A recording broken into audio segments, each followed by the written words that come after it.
हाँ जी, अज आप करांगे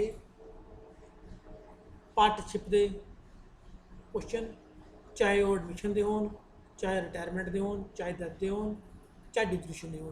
ये मिक्स क्वेश्चन ने। लो जी स्टार्ट कर लगे आप। पहला क्वेश्चन है the ratio in which continue partner acquire outgoing partner. ਜਿਹੜੇ मतलब कि ये क्वेश्चन आउटगोइंग मतलब की होंगे रिटायरमेंट। रिटायरमेंट विच ਜਿਹੜੇ पार्टनर बाकी बच गए आ वो प्रॉफिट शेयर करते हैं इन गेनिंग रेशो। ये आंसर हो जाएगा। अगे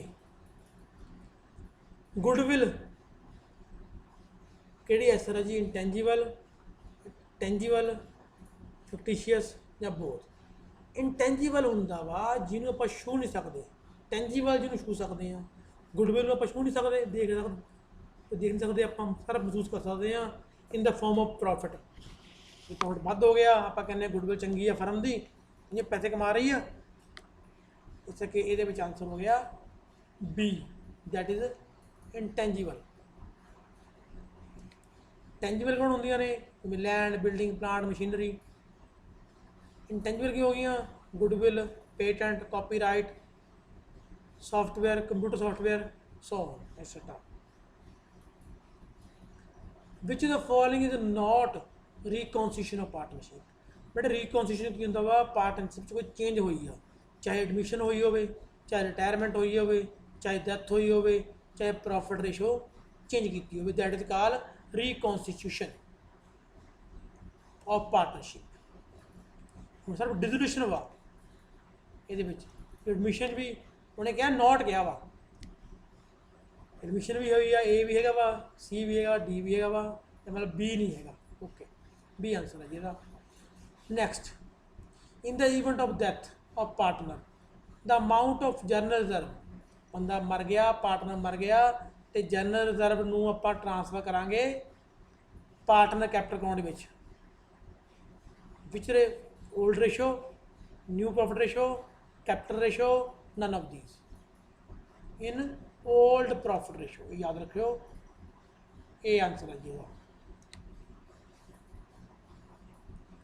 जनरल रिजर्व कोई प्रॉफिट पिया पुराना, आप पार्टनर नूं इन ओल्ड प्रॉफिट रेशो वंडांगे। On the admission of new partner, हम एडमिशन की गल कर रहे हैं। ओल्ड पार्टनर डिजोल्व, पुरानी पार्टनरशिप खत्म हो गई, बिल्कुल ठीक है जी। नवी पार्टनर पहले दो सी, हम तीन हो गए, दो वाली खत्म हो गई, तीन वाली बन गई। Both old partnership and firm dissolve, कहते दोनों खत्म हो गई, पार्टनरशिप भी तो फर्म भी। नहीं जी, फर्म डिजोल्व होंगी तो काम ही सारा बंद हो जाता, ये नहीं सुनना। ओल्ड फर्म डिजोल्व तो होंगी एक बारी जो काम बंद कर देने, मतलब आंसर यदा होया ए आंसर है जी। फर्म डिजोल्व होंगी जो काम बंद कर दिए आप। पार्टनरशिप डिजोल्व तो बार बार होंगी रहती है, चाहे कोई एडमिशन हो गई, चाहे रिटायरमेंट हो गई, चाहे डेथ हो गई, चाहे आप प्रॉफिट रेशो चेंज कर ली है। 7 question in the admission of A new partner. Admission की गल कर रहे हैं। फिर इंक्रीज द वैल्यू ऑफ एसट, जो एसट बढ़ जाए पी एंड एल डेब्ट एडजस्टमेंट च पाने, एसट अकाउंट च पाने, पार्टनर कैपिटल अकाउंट च पाने, नन ऑफ दीज। तो एसट बढ़े तो आप एसट अकाउंट च पावे, बी आंसर। एसट का बैलेंस की होंगे वा, एसट हैज़ डेबिट बैलेंस, ये भी याद रखियो, डेबिट बैलेंस होंगे एसट का, तो लाइबिलिटी हैज़ क्रेडिट बैलेंस, ये याद रखियो। एसट का बैलेंस डेबिट होंगे वा, तो लाइबिलिटी का बैलेंस क्रेडिट होंगे वा। अगे चलो जी, सुपर प्रॉफिट केड़ा वा जी? एक्चुअल प्रॉफिट चो माइनस कर दिए नॉर्मल प्रॉफिट, नॉर्मल प्रॉफिट चो एक्चुअल माइनस कर दिए, एक्चुअल च नॉर्मल जमा कर दिए, ऐड कर दिए, नन ऑफ द। ये आंसर है ए। जो आप एक्चुअल दे विचों नॉर्मल माइनस कर दिए, that is call super profit. Formula जी याद रखियो। Sacrifice ratio is use to distribute dash in case of admission. Sacrifice ratio असी वरतते हैं, कदे वरतते हैं? प्रॉफिट वंडन वास्ते, B no. Profit and loss credit वंडन वास्ते no, both no. A goodwill बनने वास्ते। ये आंसर सही है। अगला क्वेश्चन, वैन इनकमिंग पार्टनर मतलब एडमिशन ऑफ पार्टनर, सारे तो पहले तुम जज करना वा कि क्वेश्चन कि पार्टनरशिप का वा। इनकमिंग मतलब कि एडमिशन, आउटगोइंग मतलब रिटायरमेंट या death. Bring his share of premium of goodwill cash, it is adjusted by crediting his capital account, premium for goodwill account, sacrifice partners capital account, sacrifice partner the capital account ਵਿੱਚ ਅਸੀਂ premium ਨੂੰ distribute ਕਰਨਾ ਵਾ। ਅਗਲਾ question, which of the following item are added to previous year profit for finding normal profit? Normal profit find ਕਰਨ ਵਾਸਤੇ ਕਿਹੜੀਆਂ ਆਈਟਮਾਂ ਅਸੀਂ ਐਡ ਕਰਦੇ ਹਾਂ? ਫਾਰ ਵੈਲਿਊ ਗੁਡਵਿਲ, ਗੁਡਵਿਲ ਕੱਢਣ ਲੱਗੇ ਆਪਾਂ ਕੱਢਦੇ ਨਾ ਪ੍ਰੋਫਿਟ, ਨੋਰਮਲ ਪ੍ਰੋਫਿਟ ਕੱਢਣ ਲੱਗੇ ਕੀ ਐਡ ਕਰਦੇ ਹਾਂ? ਪਹਿਲਾ ਵਾ ਜੀ loss on sale of adjust ਕਰਦੇ ਹਾਂ, ਬਿਲਕੁਲ ਕਰਦੇ ਹਾਂ ਜੀ, ਠੀਕ ਹੈ ਵੀ। Loss on due to fire earthquake, ਇਹ ਵੀ ਕਰਦੇ ਹਾਂ। Under valuation of closing stock, ये भी करते हैं। ये हमारा आंसर हो गया D, all of these, all of बब। रिवैल्यूएशन ऑफ अकाउंट और profit and loss adjustment account केड़ा अकाउंट है जी? ये real, nominal, personal, that is nominal account.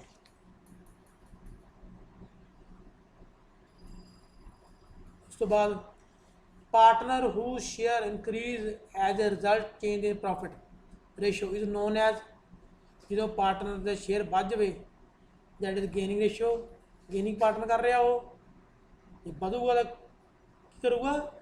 सैक्रीफाई gaining sleeping, that is gaining, बढ़ रहा था गेनिंग ही आंसर आऊगा। Next, if goodwill is already appear in the book of account, ये क्वेश्चन बड़ा वधिया वा।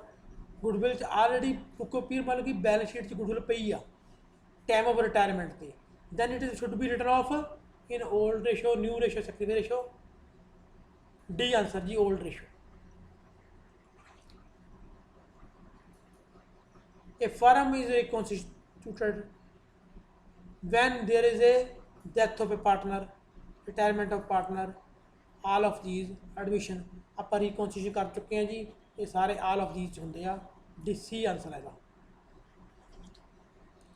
अगे profit and loss adjustment account, increase the value of asset, both, decrease in value asset, liability, none of these, B, both, B answer है। 17 question next, Z is admitted into 1/4 share of profit for which bring 10,000 toward premium of goodwill. Z admit होया 1/4 वास्ते 10,000 share लेके आया goodwill का। Question की कह रहा वा? It will taken by old partner in new profit ratio, old ratio, sacrifice ratio, none of these, that is sacrifice ratio. Admission का सवाल है ये। Which of the following is not true in respect of admission of partner, क्या true नहीं है जी? A new partner can admit if agreed in the partnership deed, जे कहता जी एडमिशन न्यू पार्टनर एडमिट होगा जेकर पार्टनरशिप डीड च एग्रीमेंट होगा तो। If all partner agree a new partner can admit, जे सारे पार्टनर मनणगे तो एग्रीमेंट होगा, एड होगा। New partner does has bring relative higher capital as compare to existing partner, जे न्यू पार्टनर बाकी पार्टनर की कैपिटल के अकॉर्डिंग वध पैसे लेके आऊगा। New partner get right in the asset of firm, ये चो बेटे बी आंसर आ। जे बाकी पार्टनर एग्री करनगे तो वो एडमिट होगा। जेकर पहलों पार्टनरशिप डीड बनी सी कुछ एग्रीमेंट च नहीं भी लिखा आया पर बाद चो पार्टनर एग्री करते पे आ तो पार्टनर एडमिट हो जाऊगा। If at the time of retirement there is some unrecorded asset, unrecorded asset मतलब कि वो एसेट जिहदी अपनी बुक च रिकॉर्डिंग नहीं की हुई, बुक च नहीं लिखा होया, that is unrecorded asset. It will be dash to dash account, की आऊगा जी, ये debit to valuation account, credit आऊगी, डेबिट गुडविल आऊगा या क्रेडिट पार्टनर कैपिटल आऊगा। That is B credit to valuation account. अगला क्वेश्चन बेटे, retiring partner is compensate for parting with the firm future profit in favor of remaining partner. Remaining partner continue such compensation। ਜਿਹੜੇ partner ਬਾਕੀ ਬਚ ਗਏ ਆ ਉਹ ਕਿਵੇਂ ਵੰਡ ਰਹੇ ਕੰਪਨਸੇਸ਼ਨ ਨੂੰ? In gaining ratio, sacrifice ratio, capital ratio, profit ratio. That is gaining ratio. That is ਇਹ ਆਂਸਰ। ਉਸ ਤੋਂ ਬਾਅਦ ਅੱਗੇ ਦੇਖੋ,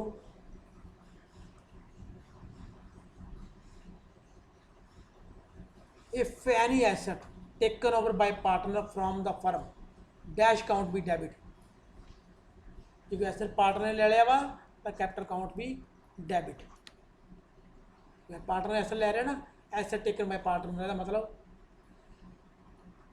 eight the time of admission new partner balance of workman compensation reserve will be transfer to workman compensation reserve. Transfer क्यों करांगे? Admission वेले old partner in old profit ratio, sacrifice partner in sacrifice ratio, revaluation account. That is a answer है जी। अगला, as per section dash of Indian partnership act a retiring partner become entitle to profit after retirement if dues remain unpaid. केड़ी partnership act कहता जी? Under section 37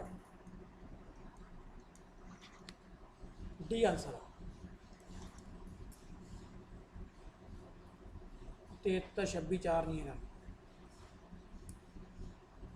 उस तो बाद which statement true as per accounting standard 26 purchase of goodwill can be shown in balance sheet, revaluation of goodwill can be shown in balance sheet, both purchase goodwill and valuation account shown in balance sheet. That is a answer है जी। Purchase goodwill show करांगे आप as per accounting standard 26, याद रखियो। Eight the time of retirement the amount remaining in the investment fluctuation reserve, बाकी बचा reserve after meeting fall in value investment. जो investment वड्डी वधी घटी आ, वधी घटन एडजस्टमेंट करने तो बाद जो बच गई आ ਆਪਾਂ ਉਹ ਕੀ करना वा ओल्ड पार्टनर ਨੂੰ ओल्ड रेशो च दे देनी आ। देखो की लिखा वा, क्रेडिट टू सैक्रीफाई रेशो नहीं जी, credit new partner sharing ratio profit ratio no, credit to old partner in old profit ratio C answer है। अगे, account is debit when unrecorded liability is brought into business. Unrecorded liability वो की आ, liability जी बनती है अपनी अपने business च record नहीं की हुई। दैट इज डेबिट की करेंगे असी रिवैल्यूएशन अकाउंट में। B, premium brought by new admitted partner, new admission से प्रीमियम जो होगा credit to sacrifice partner, credit to all partner, credit to old partner, credit to only gaining partner. That is a answer है जी। Credit to sacrificing partner, जो घाटा खाऊगा उन्होंने मिलूगा, जो घाटा पै रही है उन्होंने कि देना, आप कुछ नहीं देना। लो जी अगे, रिवैल्यूएशन अकाउंट कि अकाउंट होता वा कर चुके हैं पहलों। That is nominal account. B, in the account which is prepare to adjust the increase और decrease in value of asset at the time of admission. Admission वेले एसेट की वैल्यू वधी घटती आ, वो कितने पाने असी जी? रिलाइजेशन अकाउंट में, रिवैल्यूएशन अकाउंट में, पी&एल अकाउंट में, नन ऑफ दी। बेटे रिलाइजेशन अकाउंट होंदा वा at time of dissolution, revaluation account होंदा वा एडमिशन वेले ते रिटायरमेंट वेले। ये गल हो रही आ एडमिशन वेले, तो इसका मतलब आंसर होगा B. Decrease in value of liability और reconstitution of partnership firm. Liability की वैल्यू घटना की होगा जी, गेन होगा पुराने पार्टनर को, लॉस होगा पुराने पार्टनर को, loss existing partner, existing mean पुराने partner, neither gain nor loss existing partner. इसका आंसर आऊगा ए, गेन होगा एग्जिस्टिंग पार्टनर।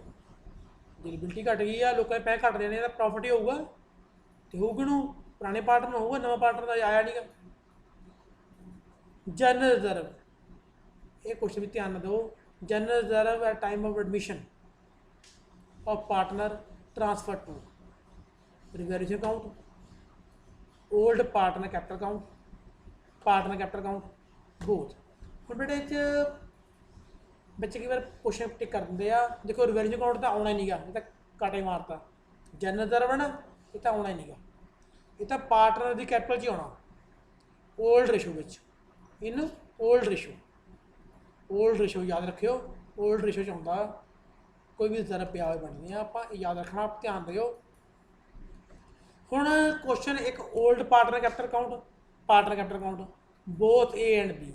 बच्चे आम करके ध्यान नहीं देंगे, बोथ ए बी भर देंगे, ये दोनों च फर्क है, ध्यान दो। पार्टनर कैपिटल मतलब कि सारे पार्टनर हो गए, चाहे ओल्ड हो चाहे न्यू हो, पार्टनर है ना। जनरल रिजर्व के अधिकार किहदा अधिकार आ, सिर्फ ओल्ड पार्टनर का, जो उन्होंने काम किया सी उन्हों का प्रॉफिट आ। इस तक इसका आंसर आऊगा B, not C, not D, not ए।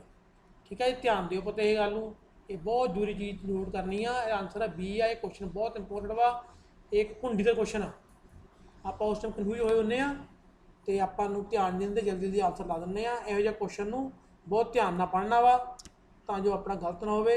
अज का काम आप नहीं करांगे, तो ना ये है पार्टनरशिप के मिक्स क्वेश्चन ने, मैंने लिखा पार्टनरशिप आल थ्योरी, ये मिक्स क्वेश्चन ने, बिच ही एडमिशन, बिच ही रिटायरमेंट, बिच ही डैथ। ओके जी, थैंक यू।